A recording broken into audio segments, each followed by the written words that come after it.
Baiklah, pada pertemuan hari ini saya akan jelaskan mengenai titik berat. Apa itu definisi dari titik berat?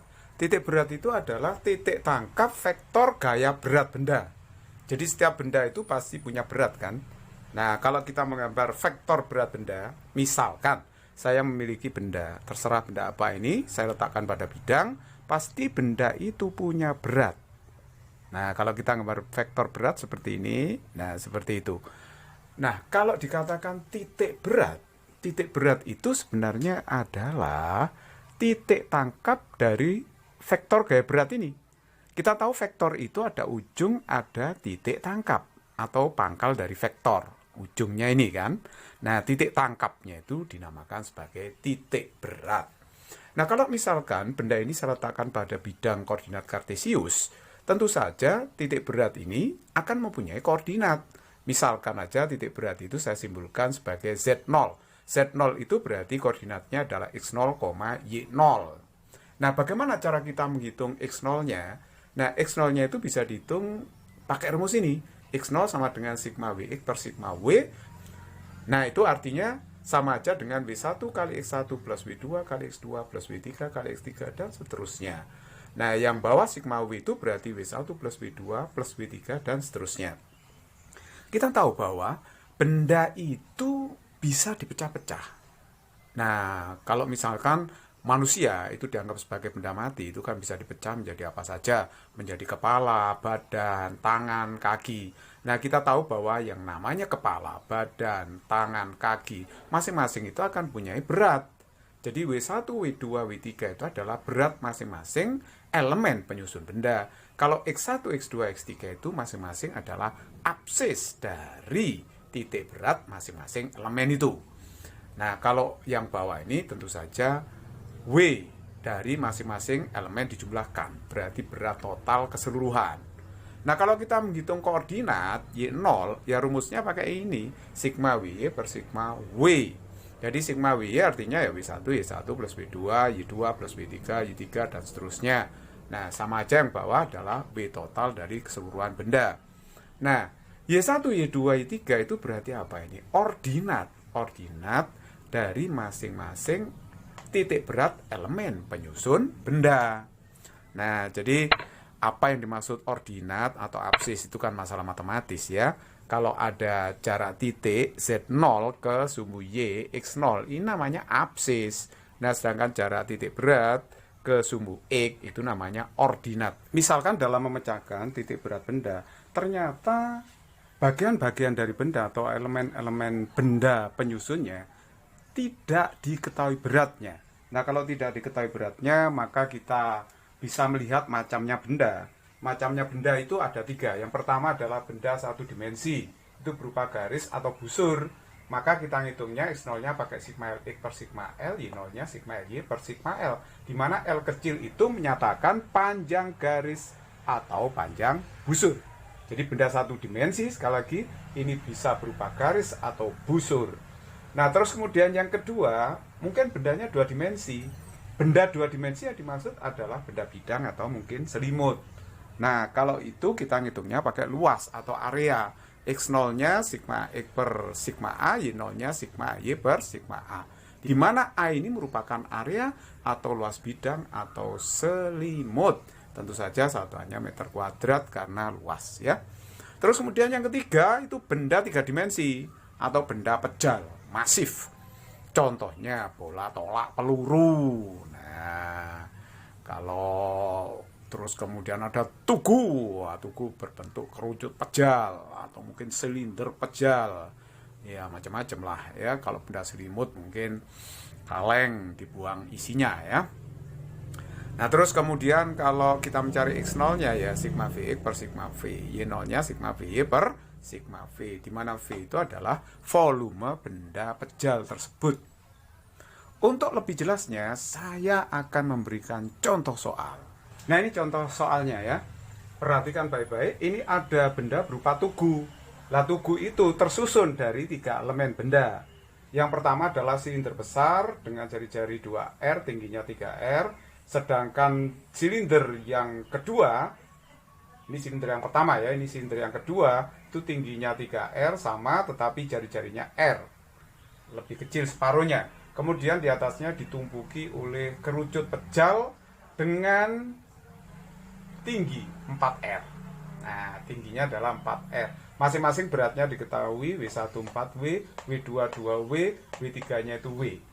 Nah, ini bisa jadi benda ini tersusun dari elemen yang berbeda-beda. Bisa aja yang bawah itu besi, ini logam lain, mungkin yang atas juga logam lain, bisa juga terbuat dari kayu.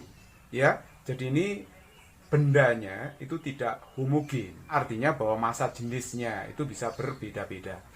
Oleh sebab itu, kalau elemen-elemen benda ini diketahui beratnya, kita wajib menghitung koordinat menggunakan berat benda, bukan menggunakan volume, sekalipun ini benda pejal. Nah, sekarang perhatikan baik-baik, masing-masing benda itu kan punya titik berat. Benda yang memiliki tengah-tengah, seperti silinder ini memiliki tengah-tengah ya, titik beratnya pasti di pusat massanya, tengah-tengah, Z1. Jadi artinya ini ke sini berarti 1,5R, ke sono juga 1,5R ya, tengah-tengah, ke sono 2R. Nah, terus kemudian kalau Z2 ini adalah titik berat dari benda yang kedua. Jadi bendanya dipilah-pilah. Ini silinder besar benda yang pertama, silinder kecil benda yang kedua, sedangkan benda yang ketiga itu adalah kerucut pejal. Nah, kerucut pejal berdasarkan tabel. Anda bisa melihat tabel di buku-buku paket atau buku-buku teks fisika yang Anda beli. Kalau ada kerucut pejal, ini dihitung terhadap alasnya, itu adalah 1/4 tinggi. Titik beratnya itu 1/4 tingginya. Jadi 1/4 dari 4R itu adalah R. Jadi jarak titik berat kerucut pejal terhadap alas itu adalah sebesar 1/4 tingginya, karena tingginya 4R berarti R. Gitu ya. Oke. Nah, kalau sudah selesai membagi bendanya, memilah menjadi 3 bagian, masing-masing ditentukan titik beratnya. Nah, sekarang kita tinggal menabel, membuat tabel benda 1, benda 2, dan benda 3. Masing-masing koordinatnya kita tentukan dulu. Misalnya benda 1, ini koordinatnya berapa? Z1 itu. Koordinatnya itu berarti X1, Y1. X1 itu berarti 0, kan 0, sekian. Karena ini tengah-tengah berarti 0,1,5R. Karena tingginya ini kan 3R, berarti kan separuhnya, karena ini tengah-tengah. Jadi kalau begitu 0,1,5R. Jadi X1 0, Y1-nya 1,5R. Sedangkan W1-nya sudah tahu dalam soal, yaitu 4W ditulis. Nah, terus kemudian untuk benda yang kedua, benda yang tengah, lah X2-nya 0 ya jelas, karena ini kan titik berat dari benda 2 itu terletak pada sumbu Y. Ini sudah ditentukan ya, soal ini sumbunya, sumbu X di sini, sumbu Y di situ. Kalau misalkan belum ditentukan, ya Anda memasang sendiri di mana letak sumbu X dan Y. Bebas sebenarnya ya. Kalau sudah ditentukan, ya kita gunakan apa yang sudah ada ini. Nah, Z2 ini punya koordinat X2, Y2. Jadi ini kan 0, sekian. Nah, sekiannya itu berapa? Z2 terhadap alas, karena ini tengah-tengah, tingginya kan 3R. Berarti terhadap alas ini kan 1,5. Ini 1,5. 1,5 terus kemudian ditambah 3R. Makanya di sini jadi 4,5R. Jadi Y2 itu jarak Z2 ke sumbu X. Jadi Y2 itu ini. Nah, ini Y2 ya. Jadi 3R ditambah 1,5R, makanya 4,5R. Jadi koordinatnya 0,4,5R. Itu koordinat dari Z2. Kalau Z3-nya kan 0, sekian. 0, Y3. Lah Y3 itu jarak Z3 ke sumbu X. Yang namanya koordinat itu jarak titik ke sumbu X. Hati-hati ya, bukan ke alas tapi ke sumbu X.